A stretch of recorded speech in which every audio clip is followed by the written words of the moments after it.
Hi, and thank you so much for joining me today for today's video. And these are photos of my husband and I at the Dosa factory in Boston back in 2015. We'd been for a lovely day to Fenway Park, and on the way back to the hotel we spotted this place, and my husband absolutely loves curries, so we decided to nip in and have some lunch, and it was delicious. So I'm using these film strips from 49 and Market along with some of the 49 and Market Spectrum Sherbet bits and pieces. I'm getting close to the end of my collection of Spectrum Sherbet now, so I'm trying to get it used up before the new collection comes along. So you can see I've created a mat of the 3 photos, and I'm focusing on the colours of the Dosa factory, which are purple, orange, yellow and blue. So I've used the purple film strips and then pulled out the yellow, blue and orange pieces from the Spectrum Sherbet collection. And I'm just gradually building up a photo mat using these pieces behind the photos so that I can eventually go in and add some mixed media.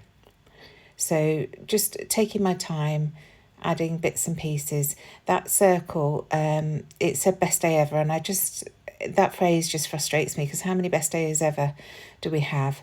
So I wanted to carefully cover up the word ever, so it just said best day, because I can have plenty of best days, that's fine.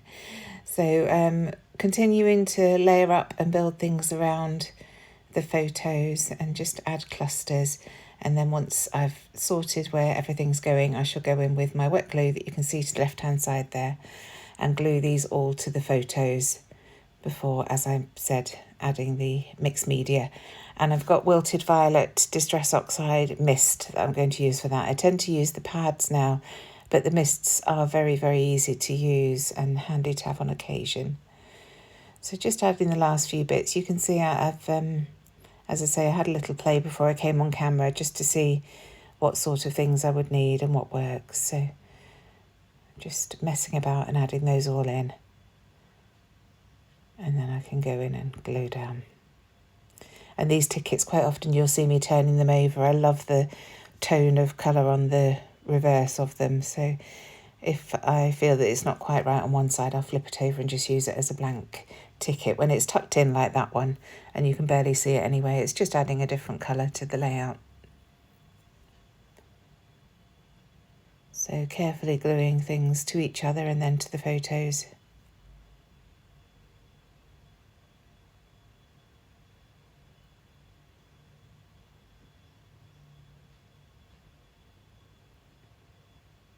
And yeah, having to add glue underneath the photo as well to make sure it's all well adhered so it'll be easy to move.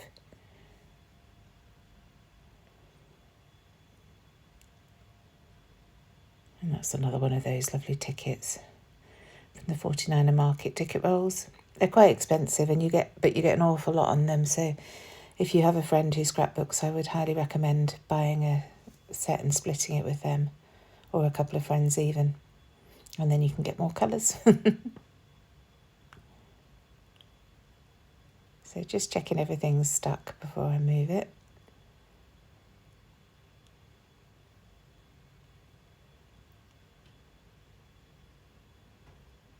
So many bits and pieces to add down.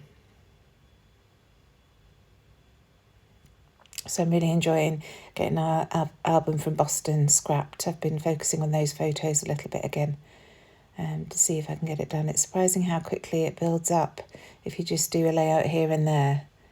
I'm not very good at working just on one thing solidly. I get a bit bored.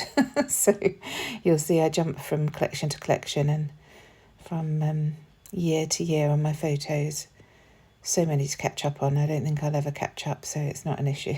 Just go where the mood takes me, really. What kind of a scrapper are you? Do you try and keep up to date? Or are you like me and you jump around everywhere?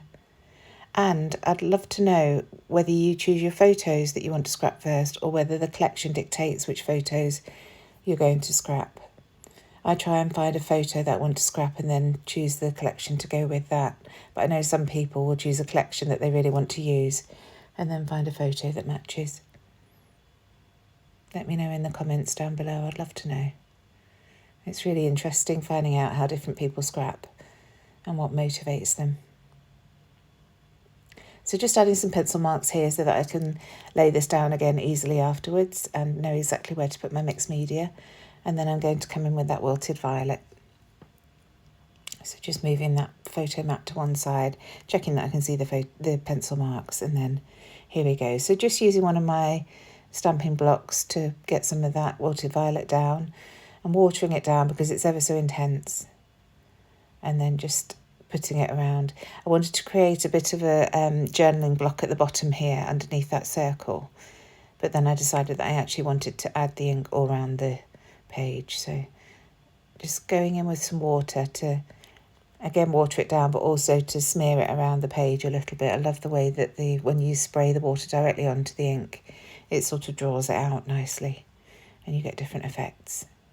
So just checking that I'm happy with the positioning before I carry on. So now bringing it up the side of the photo, again using that water spray. Adding some splatters, because this will provide all different tones rather than just having a flat colour. And as I'm doing this, I'm thinking it does look rather pink rather than purple. So I will come in, excuse me, with some chipped sapphire and add that just to tone the pink down and make it more of a blue-purple, which is the colour that Dosa Factory have in their logos. So just continuing to add the paint round, and here's the chipped sapphire now. Just only need a tiny bit, but it's just going to tone down those pinks. So I splatter it on just to add it into little bits of the paint before smearing it through. And you can see how that just changes the colour.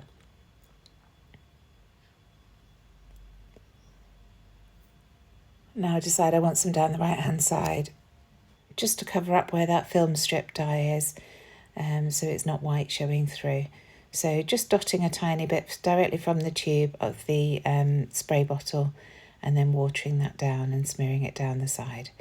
So now that's all dry, I'm coming back in with my photo mat, just checking that everything's okay before I commit to gluing it down. Again, as per usual, just using my wet glue, making sure there's plenty on there and getting it all stuck down. I really must refill this bottle, it's getting rather empty now. And I know I've complained about this glue before. It's not too bad, but it just doesn't adhere anywhere near as quickly as the Nuvo Deluxe adhesive. But I'm just struggling to get restocks of that at the moment, so I'm making do with what I've got. Now this is a really old Jenny Bolin sticker sheet. The sticky's nearly gone from the stickers, but I just wanted to bring a bit more black around the page, so this works beautifully, adding a star border there and then the offcut at the top here. And I will glue those down with my wet glue. And then using this LE Studio black sticker that says you, because I'm going to journal about my husband's love for curries.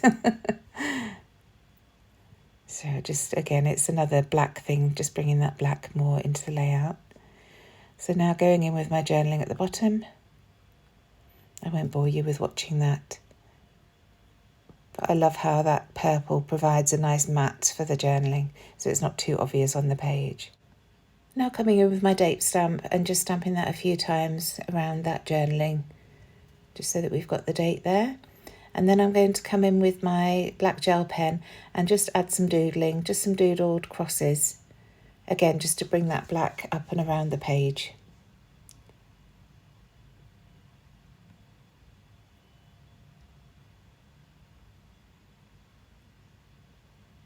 And then I see the tab that I put at the top to put the date on, so I had the date there as well. And finally, I'm going to come in with some black Nuvo drops and just add some black dots, only a few, just around the very edges of the page. And that's it. Thank you so much for joining me today. I really hope you've enjoyed this process video. Please do give this video a thumbs up if you've enjoyed it, and subscribe to my channel if you enjoy my content. I put videos out every Tuesday, Thursday and Sunday, and I'm also doing the December daily, so recording my December every day. Thanks so much. See you soon. Bye.